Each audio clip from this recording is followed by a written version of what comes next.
Happy Halloween, you basic hominids! How are you? Working in the lab, beholding some eerie sights? It's the most wonderful time of the year, baby. But I am genuinely asking how you are. Because I'm not fucking sure anymore. Like, for a bit there, people were calm and collected, a little hangry, a little cranky, but generally positive as we moved through the summer of 2021. And then something happened. I don't know if it's just the times or the reality that we lost a year, general trauma management, a little shock coming back into the world after a mismanaged pandemic that we're still dealing with, or it's like 50 degrees in October at the tail end, like somebody finally got the memo and fixed the thermostat. Who knows? But I gotta ask how it's going lately, because I'm getting a vibe. It's good to see people are walking the streets again, even if you're all cramming elbows, jamming shins, and driving on the curb because y'all forgot how to person in the last year and a half. Skeletons are climbing rich people's houses in the neighborhood. Inflatable cats and spiders are roaming the yards. Neighbors are blasting Monster Mash unironically on their travel Bluetooth bike speakers. Happy holy shit, Halloween's here already, America. You know it's that time of the screams and when you start seeing midriff witches on the red line again when it's 50 degrees out. So I don't want to hear that it's too cold out ever again, Stephanie. You dress like Lenny Kravitz's yard sale 70% of the year. But when it's Halloween, you look like you just got out of the tanning bed at a goth day spa. So I hope it's worth the grams because I'm driving with the windows down until February from now on.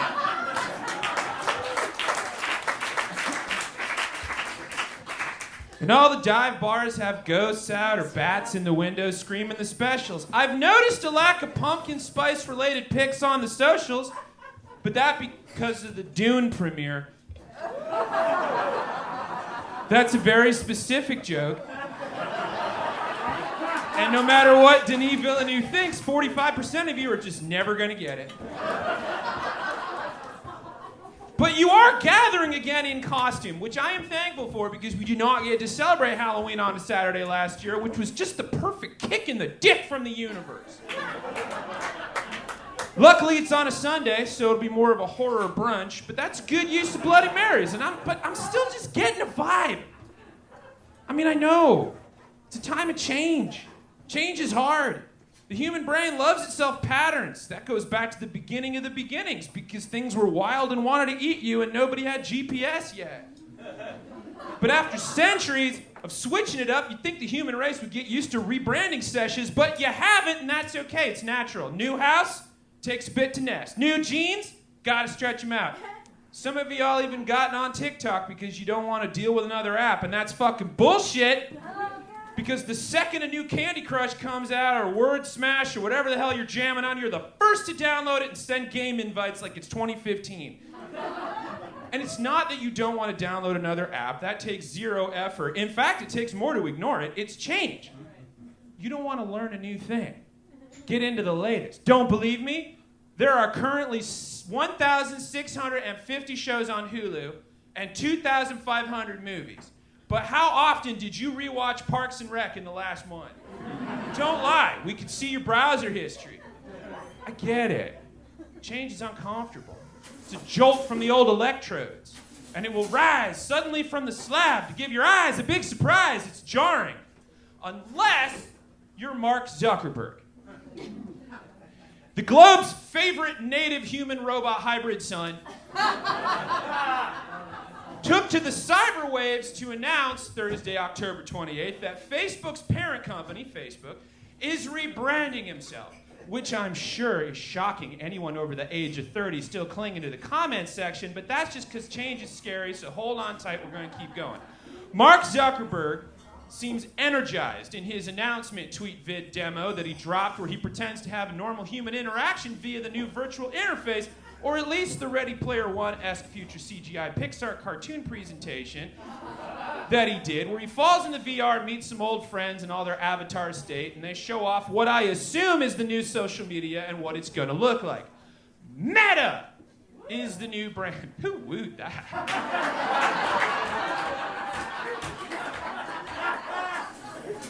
It's Its symbol is a drunk infinity loop that can't stop wiggling like a terrier that won't go the fuck to sleep.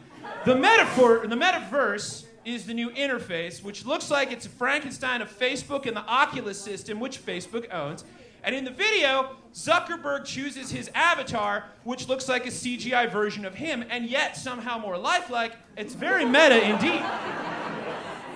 And then he takes a stroll into space, where he hooks up with his buds, both in the real world using augmented reality. That's like a constant heads-up display. Pokemon Go players have been jamming on that one for a while. And then he goes full-on Matrix via VR headset, which is the logical progression. And honestly, anyone that's been on Twitch in the last 2 years already does this anyway.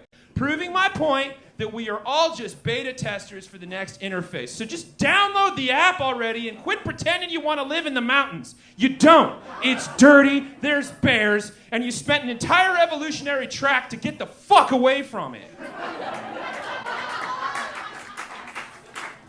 Basically, Dr. Zuckenstein is going to sew together all of the interfaces he can and make sure that nobody has to actually deal with each other ever again. And after this last year and a half, we've all figured out how we're feeling about that. To some of us, it's a graveyard smash. And some of us are missing the Transylvania twist. It's okay. It's just changed. It's how it goes. You learn from it. But it is a little sus that old Zuckula is unveiling his latest monster just a few weeks after Facebook whistleblower Frances Haugen testified before Congress about Facebook's algorithm favoring negative and harmful content, as well as contributing to the Capitol insurrection of January 6th and teen suicide rates, not to mention the sudden 6-hour outage on October 4th that cost the company $504,000 an hour. In that time, the company could have addressed the problems, pledged to fix them, showed some progress, and actually changed. But instead, just gave us another soulless CGI reboot with a weird name that sounds like a place to get your DNA tested. It's like our democracy got hit by a car, and instead of paying for the damages, the driver just got a new paint job and converted it to a hybrid. And that is the part that bangs my coffin, because it's not even a good rebranding. You want to know who knew how to change it up? No Fear just went for a full monster makeover. Robert George Pickett. Who's that? Exactly. Horror movie buff, Korean War vet, and former singer for the Massachusetts swing band, the Darren Bales and the Wolf Eaters. He then goes on to sing with a band called The Cordials. And yeah, milquetoast was the flavor of the time, but his career just wasn't happening. And he knew it was time for a change. At the time, horror movies were still kind of niche, culty things that the kids were into, but in secret. But Bobby was a big fan. And one night, no fear, zero fucks, he started singing in a Boris Karloff impression. The audience dug it, and the band changed their name to the Crypt Kickers. And he changed his name to Bobby Boris Pickett. Then he took a little mashed potato and mixed in a little horror that he loves so much and rebranded his vibe. Fuck your Christmas songs, and created the original Halloween jam. My point is, Bobby Pickett saw the change that people needed and gave them a hit, a helpful rebrand. Not just a mask and a costume to save face, but actual change that caught on in a flash. Mark Zuckerberg can do whatever dance he wants to sidestep the problems Facebook has caused.